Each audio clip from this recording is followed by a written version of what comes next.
하늘 번향을 그리워하는 나그네 회중입니다. 오늘 말씀의 주제는 진리를 막는 자에게 하늘의 진노가 보임에 대해서 로마서 4번째 본문 보충 말씀입니다. 본문 말씀은 로마서 1장 18절에서 19절입니다. 하나님의 진노가 불의로 진리를 막는 사람들의 모든 경건치 않음과 불의에 대하여 하늘로 조차 나타나나니 이는 하나님을 알만한 것이 저희 속에 보임이라.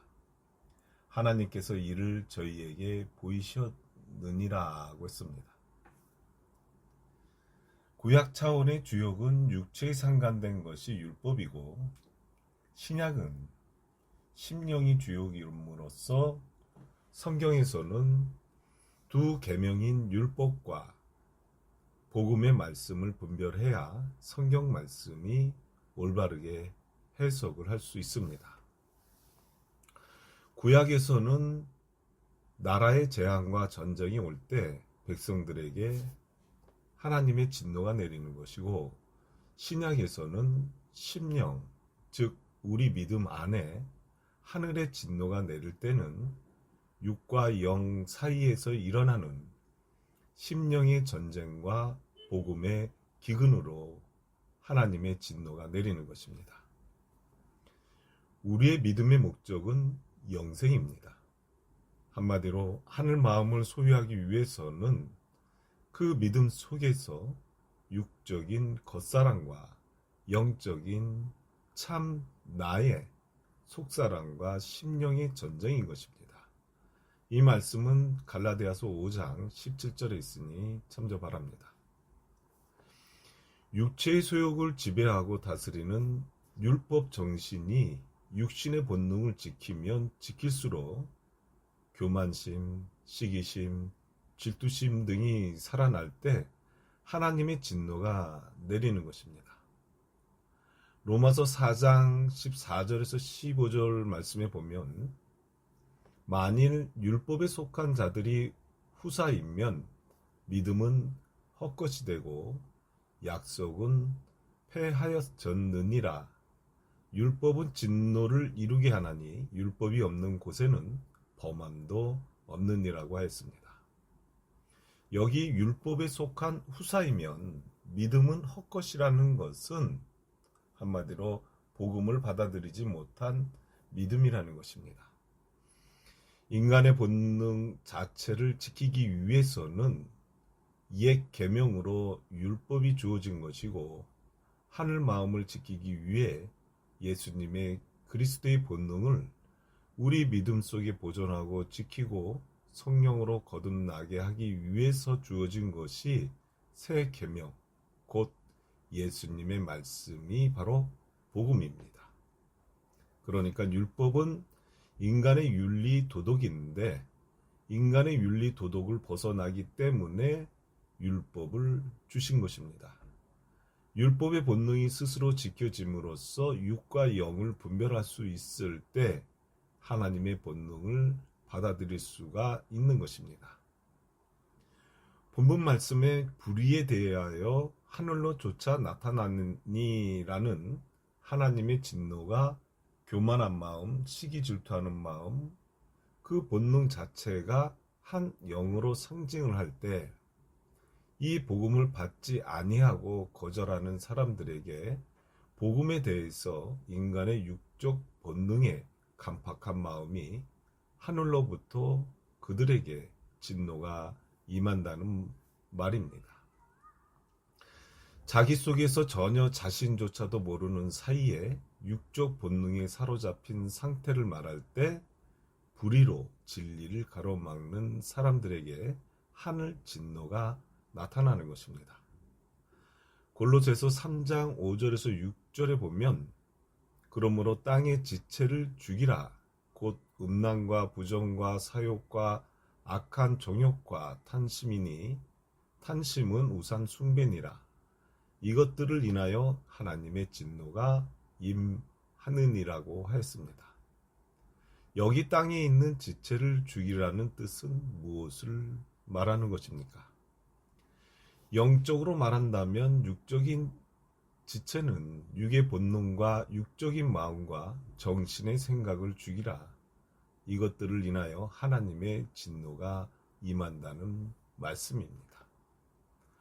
본문 로마서 1장 19절에 보면 이는 하나님을 알만한 것이 저희 속에 보임이라. 하나님께서 이를 저희에게 보이셨느니라고 하셨는데 여기 하나님을 알만한 것은 무엇을 말하는 것입니까? 예를 들어보면 유대인들은 공연히 예수 믿는 사람을 핍박하고 의로운 사람들을 트집을 잡아서 정죄하는 그것은 자기 마음대로 못할 때 하늘로조차 이것이 나타나서 저희 심령 속에 하늘 양심으로 찔림을 받는 것입니다.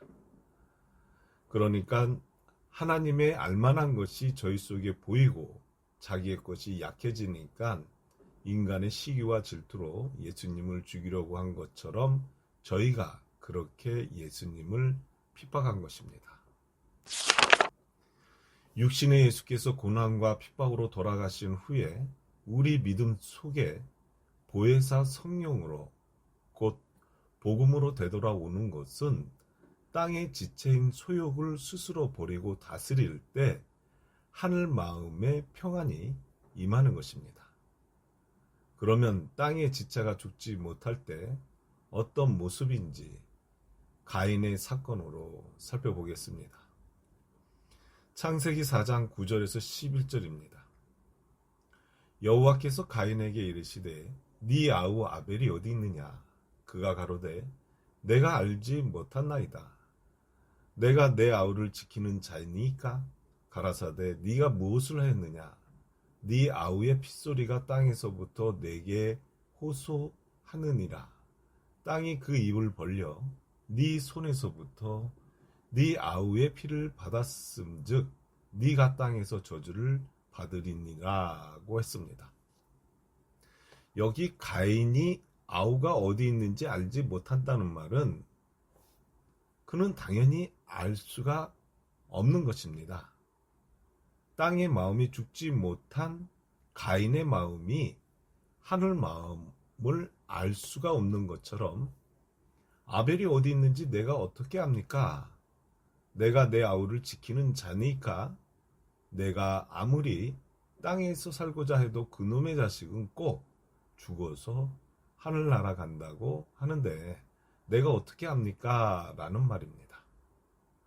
나는 땅에서 농사짓고 살고자 해도 그놈은 꼭 하늘 간다고 하면서 양만 치고 있더니 어디로 갔는지 내가 그놈을 지키고 있습니까? 나는 모릅니다 하고 가인은 시치미를 떼는 것입니다. 이 말씀에 내가 내 아우를 지키는 자니까 라는 말은 나는 내 아우처럼 하늘 본향 전신을 지킬 수 없습니다 라는 뜻입니다. 창세기 4장 10절에 네 아우의 핏소리가 땅에서부터 내게 호소하였느니라는 말은 네 아우의 순교 정신이 하나님께 상달됐는데 하나님께서 아벨의 순교를 어떻게 하셨는가요? 우리 믿음 또한 아벨처럼 죽고자 하는 하늘 마음이고 죽이고자 하는 가인의 마음은 육의 소욕을 상징하는 시기, 질투, 탐욕 등으로 땅의 지체를 말하는 것입니다. 2000년 전에 예수께서 순교한 정신과 아벨의 하늘 정신은 오늘날 후 세대까지 하늘 마음을 소유하려는 멜기세덱의 뿌리는 이어 내려오는 것입니다. 겉사람을 상징하는 가인과 아벨의 순교로 인하여 하나님의 아들, 즉 속사람을 자세히 살펴보겠습니다. 이 말씀은 요한계시록 6장 9절에서 11절입니다. 다섯째 인을 떼실 때 내가 보니 하나님의 말씀과 저의 가진 증거를 인하여 죽임을 당한 영혼들이 제단 아래 있어 큰 소리로 불러 가로되 거룩하고 참되신 대주제여 땅에 거하는 자들을 심판하여 우리 피를 신원하여 주지 아니하시기를 어느 때까지 하시려나이까 하니 각각 저희에게 흰 두루마기를 주시며 가라사대 아직 잠시 동안 쉬되 저희 동무 종들과 형제들도 자기처럼 죽임을 받아 그 수가 차기까지 하라 하시더라고 했습니다. 하나님의 말씀과 저희 가진 증거를 인하여 죽임을 당한 영혼들이 누구입니까? 하나님의 말씀과 예수 그리스도의 증거, 즉 나그네 삶의 정신으로 말미암아 자신의 육적 본능이 죽고 예수님의 본능으로 살고자 하는 그 정신이 하나님께 부르짖는 것으로 나오는데 창세기 4장 11절에 땅이 그 입을 벌려 네 손에서부터 네 아우의 피를 받았은즉 이라는 이 말씀의 뿌리를 끌어다가 쓴 것입니다.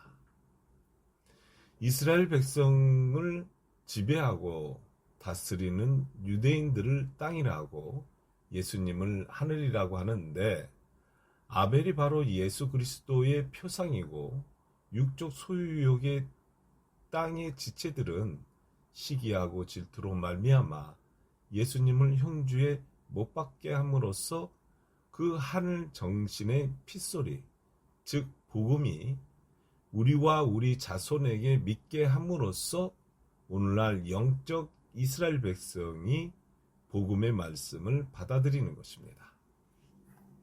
그러니까 가인의 후손은 땅의 마음으로 시기와 질투로 땅의 재물을 탐하는 육적 이스라엘 백성이고 아벨의 후손은 영적 이스라엘인 예수 그리스도와 사도들의 후사입니다.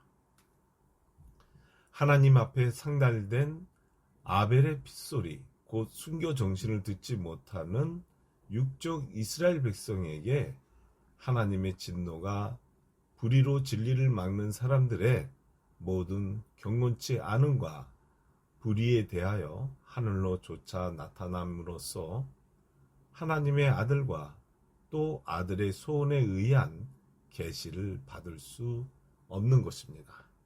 이 말씀은 마태복음 11장 27절에 있으니 참조 바랍니다. 그러면 이것으로 진리를 막는 자에게 하늘의 진노가 보임에 대한 로마서 4강 본문 보충 말씀을 마치겠습니다.